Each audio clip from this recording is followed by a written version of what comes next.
नमस्कार मित्रांनो, मी अमोल गर्जे पालघर जिल्ह्यातील शिगाव खुताळ ग्रामपंचायतच्या हद्दीमध्ये उभा आहे। या ठिकाणी तुम्ही माझ्या मागे हे जे शौचालय बघताय, सन 2021-22 ग्रामपंचायत शिगाव खुताळ स्वच्छ भारत ग्रामीण टप्पा 2 अंतर्गत स्वच्छ भारत सुंदर भारत या तुम्हाला दाखवतो शौचालय कसं आहे ग्रामपंचायतीचं।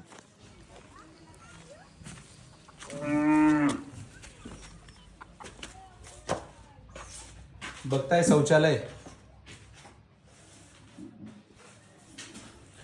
तुम्हा सर्वांना माहिती असेल की आपण आसनगाव ग्रामपंचायतच्या हद्दीमध्ये व्हिडिओ बनवला होता। अशाच प्रकारचं शौचालय होतं। लाखो रुपये निधी खर्च केला होता शौचालयाला, पण शौचालयात साधं पाणी नव्हतं। ही परिस्थिती बघा। चाललो होतो या मुख्य रस्त्याने बोईसरला, थांबलो या ठिकाणी, बघितलं असता पाणी बघताय, पाणीच नाही। ही मोतारीची अवस्था आहे।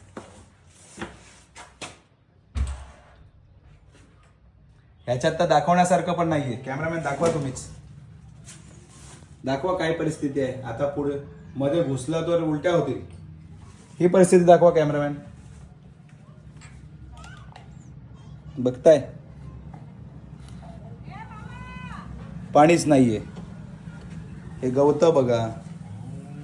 5 लाख रुपये सुमारे ह्या बांधकामाला खर्च केलेले आहेत। 5 लाख रुपये या शौचालयाला खर्च केलेले आहेत। असो 21-22चं हे काम होतं, 3 वर्ष उलटून गेलेले आहेत, पण याची डागडुजी ही शिगाव खुताळ ग्रामपंचायतने करावी की नाही? कदाचित शिगाव खुताळ ग्रामपंचायतीकडे निधी नसावा।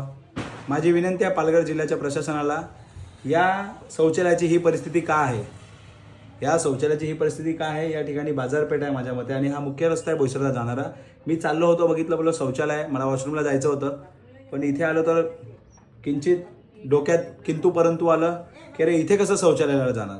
माझी विनंती आहे ग्रामविकास अधिकाऱ्यांना, शिगाव खुताळच्या व सरपंचांना, की तात्काळ या ठिकाणी ही जी शौचालयाची जी परिस्थिती आहे याच्यामध्ये चेंजेस करून घ्या। याच्यामध्ये पाणी नाही आहे, पूर्णपणे घाण परिस्थिती या ठिकाणी उद्भवलेली आहे। माझी विनंती आहे की तातडीने याच्यावरती उपाययोजना करून नागरिकांना चांगल्या प्रकारचं शौचालय उपलब्ध करून द्या। 5 लाख रुपये सुमारे खर्च करून हे चांगली सुसज्ज भिंत या ठिकाणी शौचालय बनवण्यात आलेलं असून, पण जर हे पूर्णपणे घाण आहे तर या ठिकाणी येणार कोण? धन्यवाद।